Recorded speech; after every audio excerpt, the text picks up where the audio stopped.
Más cosas. Son amigos de Bill Gates. Fueron los primeros en usar una tablet y ahora este pueblo turolense será el que mejor conexión tenga de toda la provincia. Ariño vuelve a colocarse a la vanguardia tecnológica con lo que llaman conexión ultra rápida. En el proyecto participa una empresa aragonesa y, por supuesto, el colegio.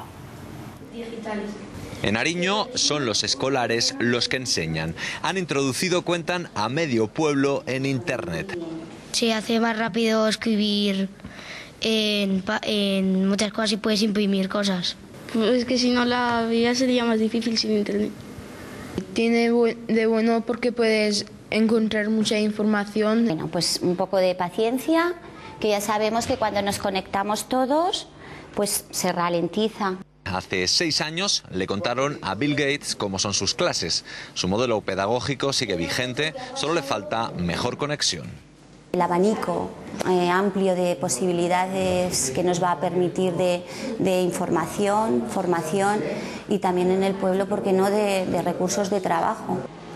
En este armario caben todos los cables que convertirán a Ariño en el pueblo más veloz de Teruel en la red. 10 veces más que una conexión convencional. La empresa aragonesa que ultima la instalación asegura que además de fieles en las zonas rurales usan mucho más internet.